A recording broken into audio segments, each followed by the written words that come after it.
എല്ലാവർക്കും നമസ്കാരം. ഹൃദയ നിർഭരം ധ്യാനത്തിന്റെ ഒരു പുതിയ എപ്പിസോഡിലേക്ക് എല്ലാവരെയും സ്വാഗതം ചെയ്യുന്നു. സ്വാഗതം മോനേട്ടാ. നമസ്തേ ഇന്ദു.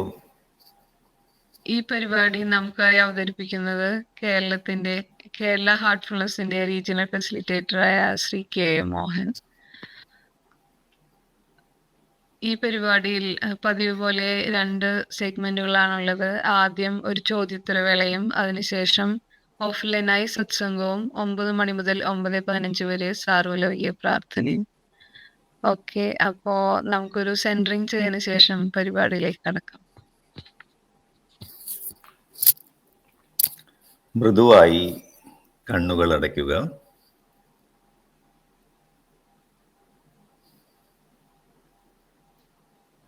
നമ്മുടെ ഹൃദയത്തിലുള്ള ദിവ്യ സാന്നിധ്യവുമായി സ്നേഹപൂർവം നമുക്ക് കണക്ട് ചെയ്യാം.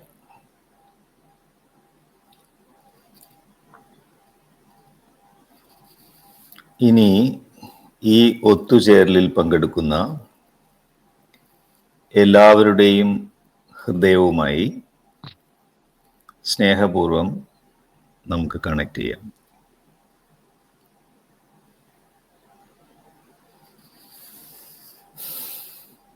പരസ്പരം കണക്ട് ചെയ്തിരിക്കുന്ന ഹൃദയങ്ങളുടെ ഈ അവസ്ഥയിൽ, ഹൃദയനിർഭരമായ ഈ അവസ്ഥയിൽ നമുക്കൊരു പ്രാർത്ഥന ചെയ്യാം.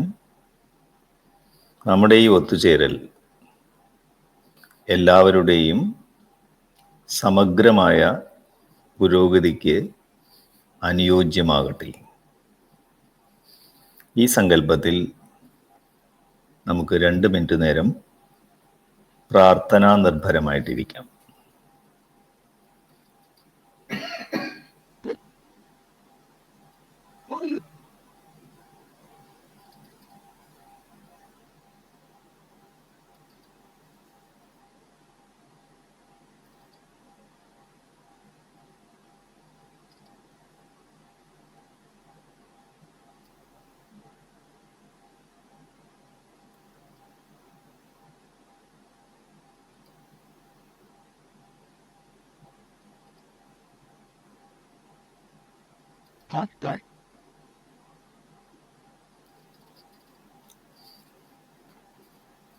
ഓക്കെ,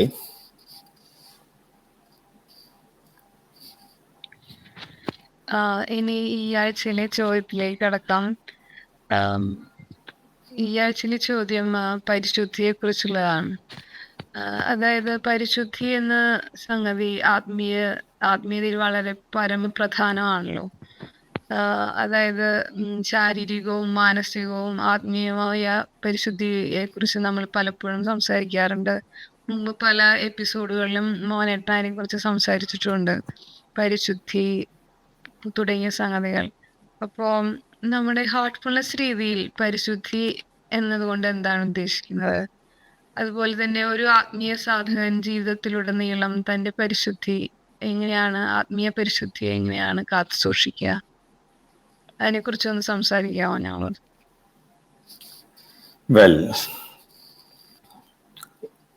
ഒരു ആത്മീയ സാധകനെ സംബന്ധിച്ചിടത്തോളം എന്താണ് ജീവിതത്തിലെ യഥാർത്ഥ പരിശുദ്ധി? ജീവിതത്തിലുടനീളം എങ്ങനെ ആ പരിശുദ്ധി കാത്തു സൂക്ഷിക്കാം? ശാരീരികവും മാനസികവും ആത്മീയവുമായ പരിശുദ്ധി, ഇതാണ് ചോദ്യം. ഇത് വളരെ ഡീപ്പായിട്ടുള്ളൊരു ക്വസ്റ്റ്യനാണ്. ഒരു ആധ്യാത്മിക സാധകനെ സംബന്ധിച്ചിടത്തോളം വളരെ പ്രസക്തമായിട്ടുള്ളൊരു ചോദ്യമാണ്.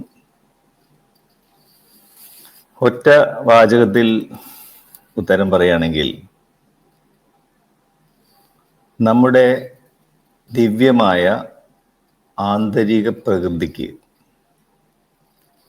അനുയോജ്യമായ രീതിയിൽ ആണ് നമ്മളുടെ ചിന്തകളും പ്രവൃത്തികളുമെങ്കിൽ നമ്മൾ പരിശുദ്ധിയും ലാളിത്യവും ഉണ്ടെന്നർത്ഥം. അപ്പോൾ ദിവ്യമായ ആന്തരിക പ്രകൃതിയുമായി താതാത്മ്യം പ്രാപിക്കുക എന്നതാണ് പരിശുദ്ധി കൊണ്ട് ഉദ്ദേശിക്കുന്നത്. അതായത് നമ്മൾ ഉറവിടത്തിനു നേരെ നീങ്ങുന്ന അവസ്ഥയിൽ, അല്ലെങ്കിൽ നമ്മളുടെ ചിന്തകളും പ്രവൃത്തികളും നമ്മെ ഉറവിടത്തിലേക്ക് നയിക്കുന്ന രീതിയിലാണെങ്കിൽ അത് ലളിതമാണ്, സരളമാണ്, പരിശുദ്ധമാണ്. നമ്മളെ ഉറവിടത്തിലേക്ക് നിന്ന് അകറ്റിക്കൊണ്ടുപോകുന്ന ചിന്തകളും പ്രവൃത്തികളും നമ്മളിൽ മാലിന്യങ്ങളും സങ്കീർണതകളും നിറയ്ക്കുന്നു. സരളവും ലളിതമായ അവസ്ഥ നമുക്ക് നഷ്ടപ്പെടുന്നു. ഇതാണ് നമുക്ക് ഒറ്റ വരിയിൽ പറയാൻ പറ്റുക വെച്ചാൽ, പക്ഷെ അത് വളരെ ആഴത്തിലുള്ളൊരു വിഷയമാണ്. നമ്മുടെ ബാബുജി മഹാരാജ് ഹൃദയപൂർവ്വം ജീവിക്കുന്നതിന് 10 നിർദ്ദേശങ്ങൾ നമുക്ക് തന്നിട്ടുണ്ട്. അതിൽ 4ാമത്തെ നിർദ്ദേശവുമായിട്ട് ഡയറക്റ്റായിട്ട് കണക്ഷനുള്ള ഒരു ചോദ്യമാണിത്. എന്താണ് 4ാമത്തെ നിർദ്ദേശം? B simple and in tune with nature. പ്രകൃതിക്ക് അനുയോജ്യമാകാൻ ജീവിതം സരളവും ലളിതവുമാക്കുക. അപ്പോൾ ഇത് പ്രഥമദൃഷ്ട്യാ ഈ മാക്സിം അല്ലെങ്കിൽ ഈ നിർദ്ദേശം കേട്ട് കഴിഞ്ഞാൽ നമുക്കൊരു വൈരുദ്ധ്യം തോന്നും. കാരണം എന്താ? നമുക്ക് ആകെ കൂടി അറിയുന്നത് നമ്മുടെ ബാഹ്യപ്രകൃതിയാണ്. അപ്പോൾ ബാഹ്യപ്രകൃതിയുമായിട്ട് എങ്ങനെ നമുക്ക് താതാത്മ്യം പ്രാപിക്കാൻ സാധിക്കും? വൈവിധ്യമായ കോടിക്കണക്കിന് വൈജാത്യങ്ങളുള്ള സൃഷ്ടികൾ, ജീവജാലങ്ങൾ, സസ്യജാലങ്ങൾ, മനുഷ്യർ, എന്തുമാത്രം വൈവിധ്യങ്ങളാണ്. ഈ വൈവിധ്യങ്ങളുള്ള സൃഷ്ടിയുമായിട്ട് നമുക്ക് താതാത്മ്യം പ്രാപിക്കാൻ സാധിക്കുമോ? സാധ്യമല്ല.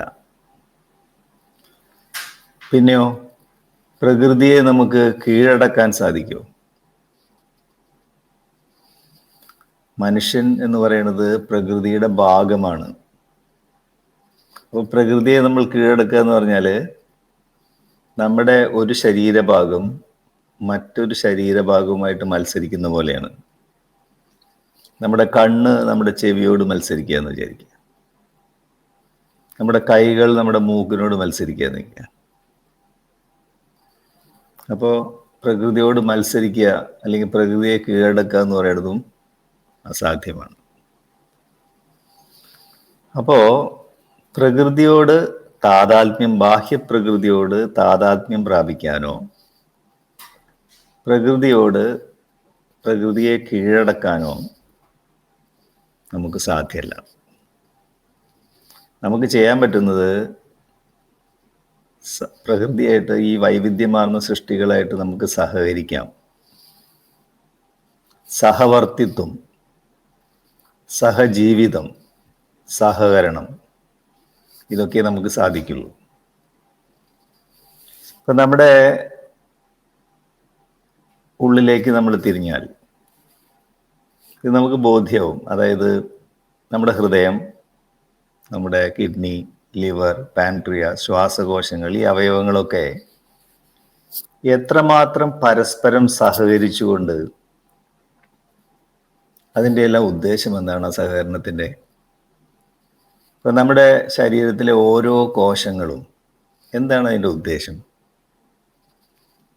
ഒരേ ഒരു ഉദ്ദേശമുള്ളൂ. അവയെല്ലാം പരസ്പരം സഹകരിച്ചുകൊണ്ട് ഒരു വ്യക്തി എന്നുള്ള നിലയ്ക്ക് നമ്മളെ ജീവനോടെ നിലനിർത്താൻ വേണ്ടി പരസ്പരം സഹകരിക്കും, സഹവർത്തിത്വം നടത്തുന്നത് കാണുമ്പോൾ നമുക്ക് അത്ഭുതവും നമ്മൾ വിനയാന്വിതനായി പോകും.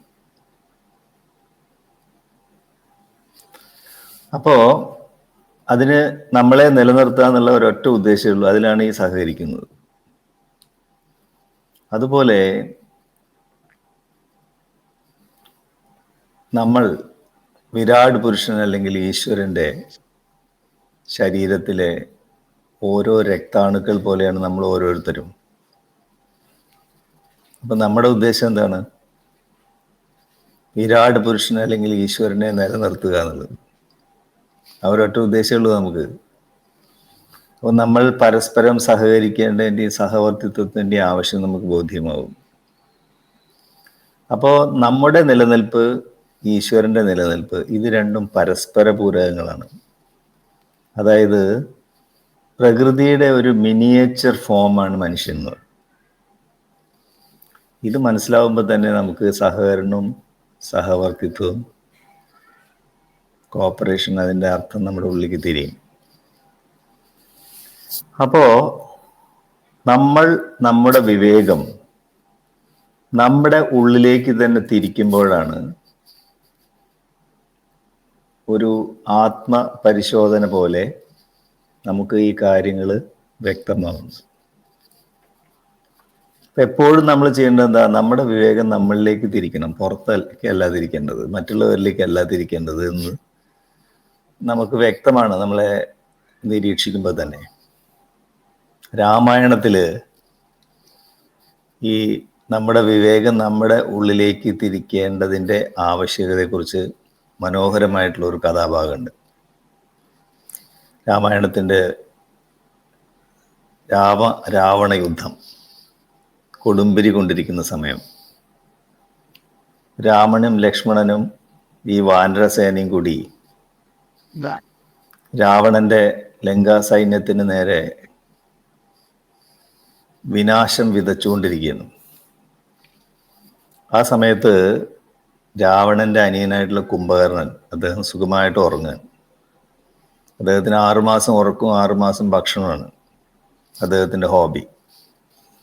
ഇപ്പം രാവണനൊരു ഓർഡർ ഇട്ടു, കുംഭകർണനെ ഉടനെ ഉണർത്തേണ്ടത് അനിവാര്യമാണ്, അദ്ദേഹത്തിൻ്റെ സഹായം ഈ യുദ്ധത്തിന് ആവശ്യമുണ്ട്.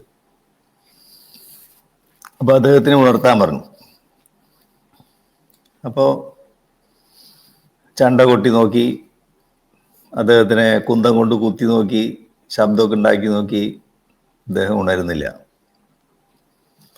പിന്നെ എന്താ ചെയ്യാന്ന് വെച്ചാൽ നല്ല വാസനയുള്ള നല്ല പലഹാരങ്ങൾ ഉണ്ടാക്കിയിട്ട് അദ്ദേഹത്തിൻ്റെ മൂക്കിൻ്റെ അവിടെ കൊണ്ടുവച്ച് കൊടുക്കുക. അപ്പോൾ ആ വാസനയിലാണ് അദ്ദേഹം ഉണരുക. ഓരോരുത്തരും അവരവരുടെ വാസനയിലേക്കേ ഉണരുള്ളൂ എന്നർത്ഥം. അദ്ദേഹം ഉണർന്നു കഴിഞ്ഞ ഉടനെ രാവണൻ 4ാമത്തെ നിലയിൽ കയറി എന്നാലേ അദ്ദേഹത്തിനായിട്ട് മുഖാമുഖം സംസാരിക്കാൻ പറ്റുള്ളൂ. കാരണം ഇദ്ദേഹം അത്ര വലിയ ശരീരത്തിൻ്റെ ഉടമയാണ്. രാവണൻ 4ാമത്തെ നിലയിൽ കയറി വന്നു. കുംഭകർണൻ എഴുന്നേറ്റപ്പോൾ മുഖാമുഖം സംസാരിക്കാനായിട്ട് കുംഭകർണൻ ചോദിച്ചു, എന്താ ഏട്ടാ എന്നെ സമയത്തിന് മുമ്പ് വിളിച്ചുണർത്തിയത് ചോദിച്ചു. രാവണൻ പറഞ്ഞു, 2 നിസ്സാരന്മാരായിട്ടുള്ള മനുഷ്യർ, രാമനോ ലക്ഷ്മണനോ എന്താന്ന് തോന്നുന്നു അവരുടെ പേര്, അവരും കുറച്ച് കുരങ്ങന്മാരും കൂടി ഈ ലങ്കയെ ആക്രമിച്ചുകൊണ്ടിരിക്കുകയാണ്. നീ പോയി വേഗം തന്നെ അവരെ നശിപ്പിച്ചിട്ട് പോവാന്ന് പറയും. അപ്പോൾ കുംഭകർണൻ ഒന്ന് നോക്കി ശ്രീരാമനെയും ലക്ഷ്മണനെയും. അപ്പോൾ കുംഭകർണൻ സുഷുപ്തിയിലായിരുന്നല്ലോ. സുഷുപ്തിയുടെ തൊട്ടടുത്തുള്ള അവസ്ഥയാണ് സത്വഗുണം. അപ്പം ആ സാത്വിക ഭാവത്തിൽ ശ്രീരാമനെ നോക്കിയപ്പോൾ കുംഭകർണന് മനസ്സിലായി, ഇത് മഹാവിഷ്ണുവിൻ്റെ അവതാരമാണ് ശ്രീരാമൻ. അപ്പോൾ കുംഭകർണൻ വേഗം രാവണനോട് പറഞ്ഞു, ചേട്ടാ, ശ്രീരാമൻ എന്ന് പറയുന്നത് മഹാവിഷ്ണുവിൻ്റെ അവതാരമാണ്, ലക്ഷ്മണൻ എന്ന് പറഞ്ഞ അനന്തനാണ്, ഇവരെ തോൽപ്പിക്കുക എന്നുള്ള അസാധ്യമാണ്. മാത്രമല്ല നമ്മളുടെ അവസാനമായും മാത്രമല്ല ഈ നമ്മുടെ രാക്ഷസ കുലം തന്നെ മുടിഞ്ഞു പോകും. അതുകൊണ്ട് ചേട്ടൻ എന്നെ കുറച്ച് നേരത്തെ ഉണർത്തണമായിരുന്നു. സീതാദേവിയെ നമ്മൾ കൊണ്ടുപോയി അദ്ദേഹത്തിൻ്റെ കാൽക്കൽ വെച്ച് മാപ്പപേക്ഷിക്കാം. അദ്ദേഹം കരുണാമയനും കൂടിയാണ്. അപ്പം നമ്മളോട് ക്ഷമിക്കും അദ്ദേഹം. അപ്പോൾ നമ്മളുടെ ജീവനും നിലനിർത്താം, നമ്മുടെ കുലവും നശിക്കില്ല എന്ന് പറഞ്ഞു. അപ്പോൾ ഇങ്ങനെ യുദ്ധം അവസാനിപ്പിക്കേണ്ടയും മാപ്പപേക്ഷിക്കേണ്ടയും ആവശ്യകതയെക്കുറിച്ച് കുംഭകർണൻ ഇങ്ങനെ പ്രഭാഷണം നടത്തിക്കൊണ്ടിരിക്കുകയാണ്. കുറേ നേരം ഇത് കേട്ട് വന്നിട്ട് രാവണൻ പറഞ്ഞു, നിന്റെ പ്രഭാഷണം കഴിഞ്ഞുവെങ്കിൽ ഇനി ഞാൻ പറയണത് നീ കേൾക്ക് കുംഭകർണ. നീ പറയണ ഞാൻ കേട്ടു. ഇപ്പൊ നിന്റെ അറിവൊക്കെ നീ എൻ്റെ നേരെ പ്രയോഗിച്ചുകൊണ്ടിരിക്കുകയാണ്. നിന്റെ ഈ വിവേകവും അറിവും നിന്റെ നേരെ ഒന്ന് തിരിച്ച് ഒന്ന് ടോർച്ചടിച്ച് നോക്ക്. നീ ഇത്ര സാത്വിക ഗുണമുള്ള മഹത് വ്യക്തിയാണെങ്കിൽ രാക്ഷസനായിട്ടുള്ള ദുഷ്ടനായിട്ടുള്ള എൻ്റെ അനിയനായിട്ട് നീ എന്തിനു ജനിച്ചു? നീ അങ്ങനത്തെ ഒരു കുലത്തിൽ പോയി ജനിക്കേണ്ടിയിരുന്നത്. മാത്രമല്ല, എൻ്റെ ആജ്ഞാനുവർത്തിയാണ് നീ, എൻ്റെ അനിയനാണ്, ഞാനാണ് രാജാവ്. അപ്പൊ ഞാൻ പറയുന്നത് കേൾക്കലാണ് നിന്റെ കർമ്മം.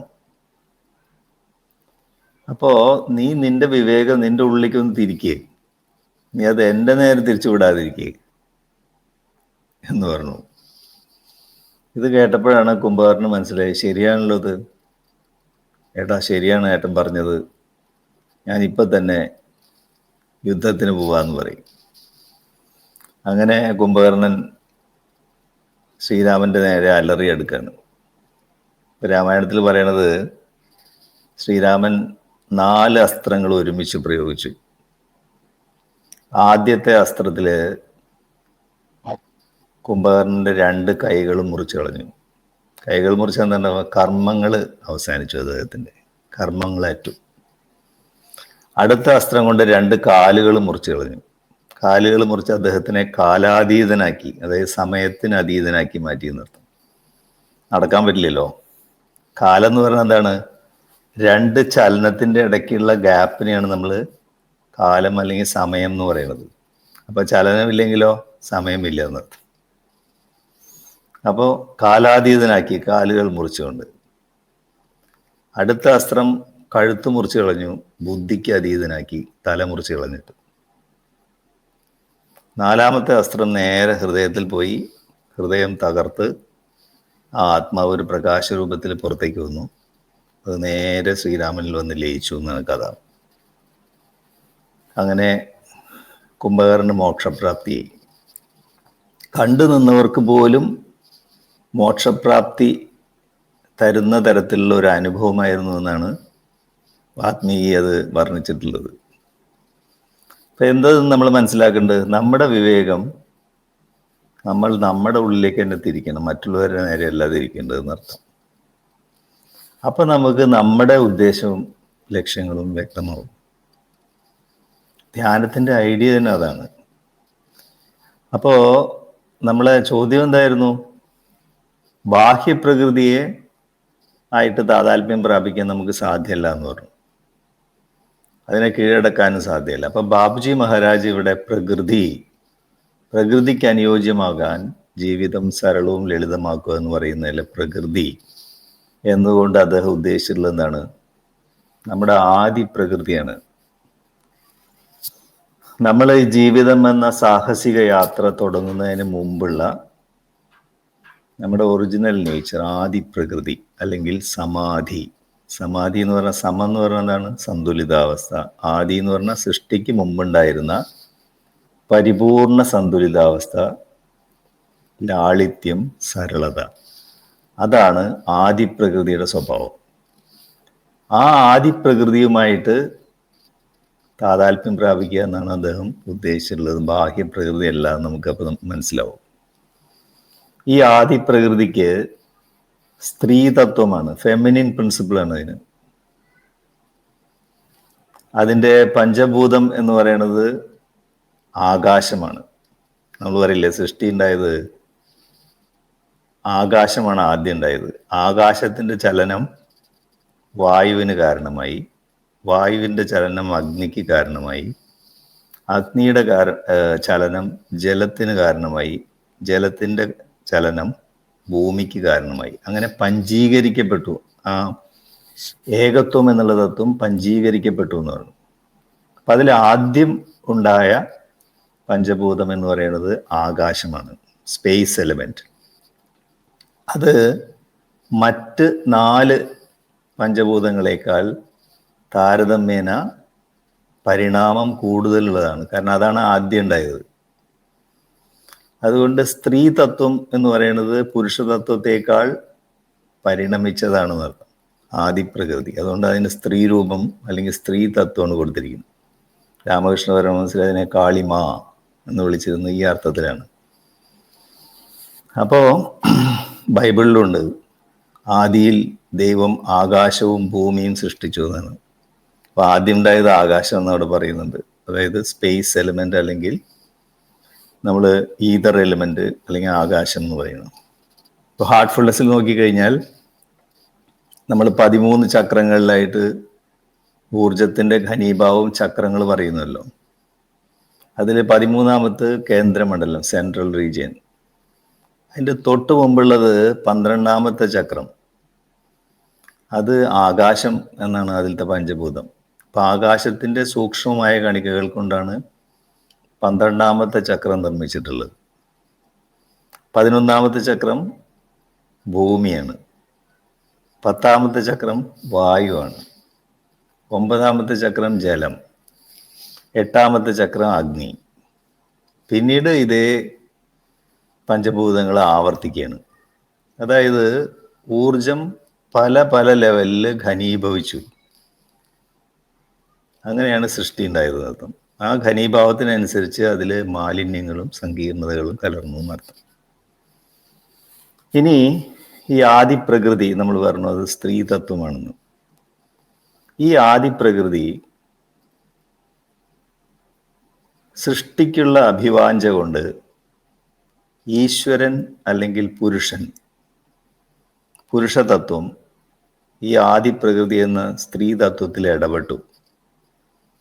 ആ പൊളാരിറ്റി അല്ലെങ്കിൽ ധ്രുവത്വം, അല്ലെങ്കിൽ ആ പ്ലസ് ആൻഡ് മൈനസ്, അത് ഇടപെട്ടപ്പോൾ ഉണ്ടായ ചെറിയൊരു ക്ഷോഭത്തിൽ നിന്നാണ് ഊർജം ഉള്ളിൽ നിന്ന് പുറത്തേക്ക് പ്രവഹിക്കാൻ തുടങ്ങി. പല പല ലെവലിൽ ഊർജം ഘനീഭവിച്ച് ഇന്ന് കാണുന്ന സങ്കീർണമായിട്ടുള്ള സൃഷ്ടി ഉണ്ടായി. ഇപ്പോഴും ആത്മാക്കൾ കേന്ദ്രത്തിൽ നിന്ന് അതിൻ്റെ സൃഷ്ടി നടക്കണു. സൃഷ്ടി ഇങ്ങനെ അനന്തമായി തുടർന്നുകൊണ്ടേയിരിക്കുന്നു. അപ്പോൾ എന്താ അവിടെ സംഭവിച്ചത്?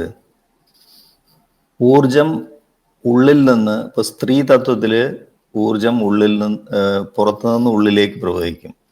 പുരുഷ തത്വത്തിൽ ഊർജം ഉള്ളിൽ നിന്ന് പുറത്തേക്കാണ്. ഇപ്പൊ പുറത്തേക്കുള്ള ഈ പ്രവാഹത്തിൽ നമ്മൾ കൂടുതൽ കൂടുതൽ സങ്കീർണതകളും മാലിന്യങ്ങളും അടിഞ്ഞുകൂടി സൃഷ്ടി സങ്കീർണമായി, മാലിന്യങ്ങൾ നിറഞ്ഞു, പല പല ലെവലിൽ ഊർജം ഘനീഭവിച്ചു എന്നർത്ഥം. അപ്പോൾ ശരീരത്തിൻ്റെ ലെവലിലും അങ്ങനത്തെ ഘനീഭാവം വന്നതോടൊപ്പം തന്നെ മനസ്സിൻ്റെ ലെവലിലും ഈ ഘനീഭാവം സംഭവിച്ചു. എന്താ ഉണ്ടായത്? ഈ ആദ്യത്തെ ക്ഷോഭത്തിൽ നിന്ന്, അതിനെ ബിഗ് ബാങ് എന്ന് നമ്മൾ പറയുന്നില്ലേ സയൻസിൽ. ബിഗ് ബാങ് എന്ന് പറയുമ്പോൾ ഒരു വലിയൊരു പൊട്ടിത്തെറിയല്ല, അത് ചെറിയ ഒരു ക്ഷോഭമാണത്, ഒരു ഇളക്കം മാത്രമേ ഉണ്ടായിട്ടുള്ളൂ. അതിൽ നിന്നാണ് ഈ സൃഷ്ടി ഉണ്ടാവുന്നത്. ഈ പൊളാരിറ്റി കൊണ്ട്, അല്ലെങ്കിൽ ധ്രുവത്വം കൊണ്ടുണ്ടായ ഒരു ഇളക്കം. മനസ്സിൽ എന്താ സംഭവിച്ചത്? ആ ആദ്യ ക്ഷോഭത്തിൻ്റെ ഭാഗമായിട്ടാണ് മനസ്സുണ്ടായത്. ആ മനസ്സിലും ഈ ക്ഷോഭത്തിൻ്റെ ഫലമായിട്ട് ചിന്തകളുടെ ഒരു ലോകം മനുഷ്യൻ അവൻ്റെ ചുറ്റും സൃഷ്ടിച്ചു. അത് കൂടുതൽ കൂടുതൽ സങ്കീർണമായി, ഇഷ്ടാനിഷ്ടങ്ങളായി, ആഗ്രഹങ്ങളായി. അതായത് സ്രോതസ്സിൽ നിന്ന് വേർപെട്ടപ്പോൾ ഞാൻ എന്നുള്ള ഭാവം വന്നു. ഞാൻ എന്നുള്ള ഭാവം വന്നപ്പോൾ ചിലതിനെ എന്നോട് ചേർക്കണം, ചിലതിനെ എന്നോട് മാറ്റി നിർത്തണം. അങ്ങനെയാണ് ഇഷ്ടാനിഷ്ടങ്ങൾ. എനിക്കൊരു സെക്യൂരിറ്റി വേണം, ഭയം വന്നു. അതുകൊണ്ടാണ് ഭയമാണ് ആദ്യം ഉണ്ടായ സംസ്കാരം എന്ന് പറയുന്നത്. അപ്പോൾ അഹം എന്നുള്ള ഭാവം, ഭയം, ഇഷ്ടാനിഷ്ടങ്ങൾ, ആഗ്രഹങ്ങൾ കൂടുതൽ കൂടുതൽ സങ്കീർണതയിലേക്ക് പോയത്. അപ്പോൾ ശരീരത്തിലും മനസ്സിലും, ഭൗതികമായിട്ടുള്ള അവസ്ഥയിലും മാനസികമായിട്ടുള്ള അവസ്ഥയിലും സങ്കീർണതകളും മാലിന്യങ്ങളും നിറഞ്ഞു നിൽക്കും. അങ്ങനെയാണ് ഇന്ന് കാണുന്ന സങ്കീർണമായിട്ടുള്ള സൃഷ്ടി ഉണ്ടായത്. ഇനി ധ്യാനത്തിൽ എന്താ നമ്മൾ ചെയ്യുന്നത് നോക്കൂ. നമ്മളെ ശ്രദ്ധ നമ്മൾ ഉള്ളിലേക്ക് തിരിക്കുന്നു. സംപ്രേഷണത്തിൻ്റെ സഹായത്തോടുകൂടി ഹാർട്ട്ഫുൾനെസ്സിൽ നമ്മൾ ധ്യാനിക്കുന്നു. ഈ സംപ്രേഷണം എവിടെ നിന്നാണ് വരുന്നത്? കഴിവുറ്റ ഒരു ഗുരു ഈ ആദിപ്രകൃതിയുടെ, സൃഷ്ടിക്ക് മുമ്പുണ്ടായിരുന്ന ആ സന്തുലിതാവസ്ഥയുടെ വൈബ്രേഷൻസ് ആണ് ട്രാൻസ്മിഷൻ അല്ലെങ്കിൽ പ്രാണാഹുതി അല്ലെങ്കിൽ സംപ്രേഷണമായിട്ട് നമ്മളിലേക്ക് ഒഴുക്കി തരുന്നത്. അപ്പോൾ ഈ സങ്കീർണതകളും മാലിന്യങ്ങളും അതിൻ്റെ ഓപ്പോസിറ്റായിട്ട് വർക്ക് ചെയ്യാനാണ് ഈ ട്രാൻസ്മിഷൻ. ഇപ്പോൾ ട്രാൻസ്മിഷൻ ഇല്ലാണ്ട് ധ്യാനം ഫലപ്രദമല്ല എന്ന് നമുക്ക് മനസ്സിലാവും. അപ്പോൾ സംപ്രേഷണത്തിൻ്റെ സഹായത്തോടെ നമ്മൾ ധ്യാനിക്കുമ്പോൾ നമ്മുടെ അറ്റൻഷൻ ഉള്ളിലേക്ക് തിരിക്കുന്ന സമയത്ത് അത് ശരീരത്തിൻ്റെയും മനസ്സിൻ്റെയും പ്രവർത്തനങ്ങൾക്ക് നേരെ വിപരീതമായിട്ടുള്ള പ്രവർത്തനമാണ്. കാരണം സൃഷ്ടി പുറത്തേക്ക് പോയിക്കൊണ്ടിരിക്കുകയാണ്, ധ്യാനത്തിൽ നമ്മൾ ഉള്ളിലേക്ക് അറ്റൻഷൻ കൊടുക്കുകയാണ്. അതിനു പുറമെ ആദിപ്രകൃതിയുടെ വൈബ്രേഷൻ നമ്മളിലേക്ക് ട്രാൻസ്മിഷനായിട്ട് വരുന്നു. അപ്പോൾ ഇത് ഓപ്പോസിറ്റായിട്ടുള്ള പ്രവൃത്തിയായിട്ട് മാറും. പക്ഷേ ഹാർട്ട്ഫുൾനെസ്സിൽ നോക്കുക, അതങ്ങനെയല്ല. ഹാർട്ട്ഫുൾനെസ്സിൽ നമ്മൾ ശരീരത്തിൻ്റെ ആവശ്യങ്ങളെ അവഗണിക്കുന്നില്ല. ഭൗതിക ജീവിതത്തിൽ നമുക്ക് വേണ്ട എന്താണ്? ആഹാരം, വസ്ത്രം, പാർപ്പിടം, ഇതൊക്കെ നമുക്ക് വേണം. അതിനുവേണ്ടി നമ്മൾ പ്രവർത്തിക്കേണ്ടതുണ്ട്. ഇപ്പം ശരീരത്തിൻ്റെ ആഗ്രഹങ്ങളെ ആവശ്യങ്ങളാക്കി മാറ്റി അത് നമ്മൾ തൃപ്തിപ്പെടുത്തുന്നു. മനസ്സിൻ്റെ ആഗ്രഹങ്ങളോ അതും ആവശ്യങ്ങളായിട്ട്. എന്താണ് ആവശ്യം? വൈകാരികമായ സംതൃപ്തി, സാഫല്യം നമുക്ക് ആവശ്യമുണ്ട്. അപ്പോൾ അതിന് ഗൃഹസ്ഥാശ്ര ജീവിതം ആവശ്യമാണ്, കുടുംബജീവിതം, വിവാഹം, കുട്ടികൾ, കുടുംബം. അപ്പോൾ മനസ്സിൻ്റെ ലെവലിലായാലും ശരീരത്തിൻ്റെ ലെവലിലായാലും നമ്മൾ ഭൗതിക ജീവിതവും ആധ്യാത്മിക ജീവിതവും പരസ്പര പൂരിതങ്ങളായിട്ട് സന്തുലിതമായിട്ട് തുല്യ പ്രാധാന്യം കൊടുത്ത് അതിനൊപ്പം ധ്യാനം കൂടി ചെയ്യുന്ന സമയത്ത് നമ്മുടെ സന്തുലിതാവസ്ഥ അല്ലെങ്കിൽ പരിശുദ്ധി, സരളമായിട്ടുള്ള അവസ്ഥ വീണ്ടും പുനഃസ്ഥാപിക്കപ്പെടുന്ന ഒരു സംഗതിയായിട്ട് കാണാൻ പറ്റും ഹാർട്ട്ഫുൾനെസ്സിൽ നമ്മൾ. അപ്പം അതിന് ബാബുജി മഹാരാജ് നിർദ്ദേശിച്ചു, ഈ സങ്കീർണതകളും മാലിന്യങ്ങളും, നമ്മുടെ ഉള്ളിൽ അടിഞ്ഞുകൂടുന്ന സങ്കീർണതകളും മാലിന്യങ്ങളും ഓരോ ദിവസവും ശുദ്ധീകരണ പ്രക്രിയയിലൂടെ നമ്മൾ നീക്കം ചെയ്യേണ്ടതുണ്ട്. സന്ധ്യാസമയത്ത് നമ്മൾ ഇരിക്കണം. എന്നിട്ട് നമ്മുടെ ഉള്ളിലുള്ള എല്ലാ മാലിന്യങ്ങളും സങ്കീർണതകളും പുകയുടെ അല്ലെങ്കിൽ ആവിയുടെ രൂപത്തിൽ നമ്മുടെ പിൻഭാഗത്തു കൂടെ പുറത്തു പോകുന്നുവെന്ന് താല്പര്യത്തോടെ ഇച്ഛാശക്തി പ്രയോഗിച്ച് നീക്കം ചെയ്യേണ്ടതുണ്ട്. ഒരു 20-25 മിനിറ്റ് നേരം. അത് കഴിഞ്ഞാൽ അത് നീക്കം ചെയ്യുമ്പോൾ ഉണ്ടാവുന്ന ശൂന്യതയിൽ ദിവ്യത്വത്തിൻ്റെ പ്രവാഹം അല്ലെങ്കിൽ ദിവ്യപ്രകാശം വന്ന് നിറയുന്നു. ഒരു 5 മിനിറ്റ് നേരം. അപ്പോൾ ഈ പ്രക്രിയ കംപ്ലീറ്റായി. വളരെ ഫലപ്രദമായ ഒരു പ്രക്രിയയാണ്. പിന്നെയോ നമ്മൾ പറഞ്ഞു, ശാരീരികമായ ലെവലിലും മാനസികമായ ലെവലിലും നമ്മൾ അപ്പോഴും കാര്യക്ഷമമായി പ്രവർത്തിക്കുന്നുണ്ട്. അപ്പം അങ്ങനെ പ്രവർത്തിക്കുന്ന സമയത്ത് മുദ്രകൾ അല്ലെങ്കിൽ സങ്കീർണതകൾ അല്ലെങ്കിൽ മാലിന്യങ്ങൾ അടിഞ്ഞുകൂടാത്ത രീതിയിൽ നമ്മൾ ജീവിക്കേണ്ടതുണ്ട്. അതിനെന്താ ചെയ്യാം? അതിനാണ് സാക്ഷിഭാവം അല്ലെങ്കിൽ നിരന്തര സ്മരണ എന്ന് പറയുന്നത്. ഹാർട്ട്ഫുൾനെസ്സിൽ എന്താ ചെയ്യുക? നമ്മൾ ഉന്നതമായ ആ ആദിപ്രകൃതിയുടെ സ്വഭാവത്തിലുള്ള വൈബ്രേഷൻസ് വരുന്ന യോഗ്യനായ ഒരു ഗുരുവിനെ, അദ്ദേഹം സർവം സാക്ഷിയാണ്. സർവം സാക്ഷി എന്ന് പറഞ്ഞാൽ ഈശ്വരന് തുല്യനാണ്. ഈശ്വരൻ്റെ അവസ്ഥയാണത്. അദ്ദേഹത്തിൻ്റെ ഹൃദയവുമായിട്ട് നമ്മുടെ ഹൃദയം കണക്ട് ചെയ്യുന്നു. അദ്ദേഹത്തെ നമ്മുടെ ജീവിതത്തിൻ്റെ സാക്ഷിയാക്കുന്നു. എന്നിട്ട് അദ്ദേഹത്തിൻ്റെ സ്മരണയിൽ അദ്ദേഹത്തിനു വേണ്ടി അദ്ദേഹം തന്നെ ചെയ്യുന്നു എന്നുള്ള സങ്കല്പത്തിൽ നമ്മുടെ ചിന്തകളും പ്രവൃത്തികളും നമ്മൾ ചെയ്യുന്നു. നമ്മുടെ ഉത്തരവാദിത്തങ്ങളും കടമകളും നിർവഹിക്കുന്നു. അപ്പം നമ്മളും ഒരു പരിപൂർണ സാക്ഷിയായിട്ട് മാറും. ഇവിടെ സമർപ്പണത്തിൻ്റെ ആവശ്യം ഇവിടെയാണ് പ്രധാനമായിട്ട് വരുന്നത്. അതായത് ഘനീഭവിച്ച മുദ്രകളും സങ്കീർണതകളും ഉള്ള ഞാൻ, അന്വേഷകൻ, ഉന്നതമായിട്ടുള്ള ബോധത്തിൻ്റെ അവസ്ഥയിലുള്ള ഞാൻ, അതിന് സമർപ്പിക്കേണ്ടിയിരിക്കുന്നു എന്നർത്ഥം. ഇത് ദ്രവ്യത്തിൻ്റെ 4 അവസ്ഥകൾ പോലെ നമുക്കറിയാം. ഖരം, ദ്രാവകം, വാതകം, പ്ലാസ്മ, 4 സ്റ്റേറ്റുകൾ നമ്മൾ പറയാറില്ലേ? ദ്രവ്യത്തിൻ്റെ 4 അവസ്ഥകൾ. ഐസ് ഒരു കഷ്ണം എടുത്തു, അത് ചൂടാക്കിയാൽ വെള്ളമായി, വെള്ളം ചൂടാക്കിയാൽ വായുവായി, നീരാവി, നീരാവി വീണ്ടും ചൂടാക്കിയാൽ സൂര്യനിലുള്ള പ്ലാസ്മ എന്നുള്ള അവസ്ഥ. ഇപ്പോൾ ഊർജ്ജതന്ത്രത്തിൽ പറയണത് യൂണിറ്റ് സബ്സ്റ്റൻസ്, അതായത് 1 ഗ്രാം ഐസ് പ്ലാസ്മ സ്റ്റേജിലേക്ക് കൊണ്ടുവന്നാൽ ഈ പ്രപഞ്ചം മുഴുവൻ അതിന് ഉൾക്കൊള്ളാൻ കഴിയുന്നത് എന്ന് പറഞ്ഞാൽ എന്താണ്? ഘനീഭവിച്ച ഞാൻ എന്ന് പറയുന്നത് ഐസിന്റെ മാതിരിയാണ്. അത് ബോധത്തിന്റെ താഴ്ന്ന ലെവലിലാണ് നിൽക്കുക. പിന്നെയോ അത് വികസിക്കുന്ന സമയത്ത്, ബോധത്തിന്റെ വികാസത്തിലൂടെ സൂക്ഷ്മമാകുന്ന സമയത്ത് ഉന്നതമായ ഞാൻ എന്നുള്ള അവസ്ഥ. അപ്പം ആ ഉന്നതമായ ഞാൻ എന്നുള്ള അവസ്ഥയ്ക്ക് ഈ ഘനീഭാവമുള്ള ഞാൻ സമർപ്പിക്കേണ്ടിയിരിക്കുന്നു. അതുകൊണ്ടാണ് സമർപ്പണത്തെക്കുറിച്ചൊക്കെ ഭഗവത്ഗീതയിൽ ഇത്രമാത്രം ഉദ്ഘോഷിക്കുന്നത്. നമ്മൾ പറയാറില്ലേ, സർവധർമാൻ പരിത്യജ്യ മാമേകം ശരണം വ്രജ.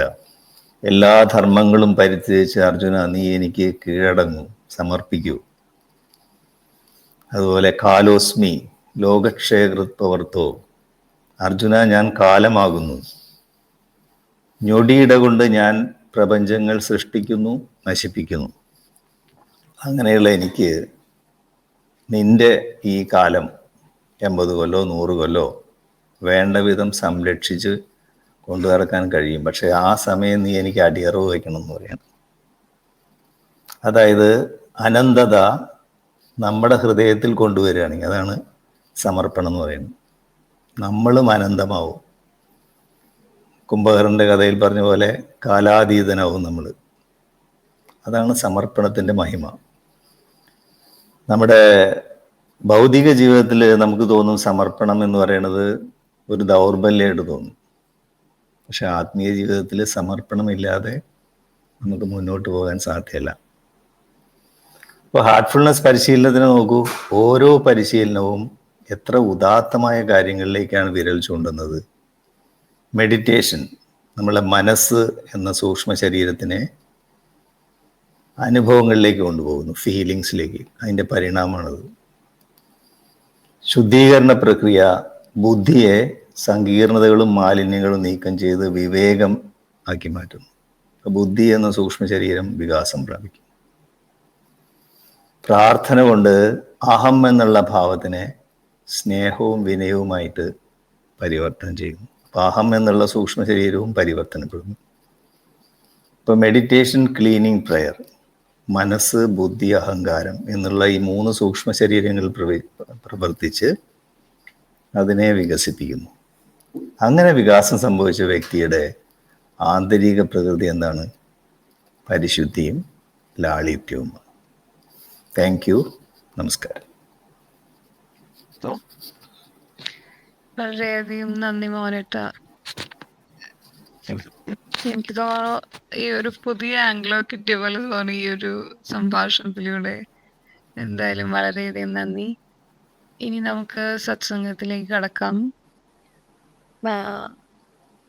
അതിനു മുമ്പായിട്ട് ധ്യാനിക്കേണ്ടത് എങ്ങനെയാണെന്ന് പുതുതായി ആരെങ്കിലും ഉണ്ടെങ്കിൽ അവർക്ക് വേണ്ടി ഒരിക്കൽ കൂടി പറയാം. സ്വസ്ഥമായിരുന്ന് കണ്ണുകളടച്ച് എൻ്റെ ഹൃദയത്തിൽ ദിവ്യപ്രകാശത്തിന്റെ ഒരു സ്രോതസ് ഉണ്ടെന്നും അത് എന്നെ ഉള്ളിലേക്ക് ആകർഷിക്കുന്നു എന്നും സങ്കല്പിച്ചുകൊണ്ടിരിക്കുക. ആ സമയത്ത് മറ്റു ചിന്തകൾ വരികയാണെങ്കിൽ സ്വയം ഓർമ്മിപ്പിക്കുക, ഞാൻ എൻ്റെ ഹൃദയത്തിലെ ദിവ്യപ്രകാശത്തിൽ ധ്യാനിക്കുകയാണ്. ഉള്ളിൽ സ്നേഹഭാവവും സാക്ഷിഭാവവും കാത്തു സൂക്ഷിക്കുക. അതിനുശേഷം 9 മണി മുതൽ 9:15 വരെ സാർവലയ പ്രാർത്ഥന. അതിങ്ങനെയാണ്: എല്ലാവരിലും സ്നേഹവും ഭക്തിയും വിശ്വാസവും സാഹോദര്യവും നിറയുന്നുവെന്ന് സങ്കല്പിച്ചുകൊണ്ട് നമ്മൾ 15 മിനിറ്റ് ധ്യാനിക്കും.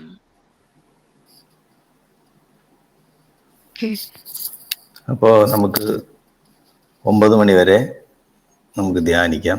സത്സംഗം 9 മുതൽ 9:15 വരെ സാർവലൗകിക പ്രാർത്ഥന. ഈ സമയത്ത് നമ്മൾ യൂട്യൂബ് ഡിസ്കണക്ട് ചെയ്യാണ്. Thank you. നമസ്കാരം.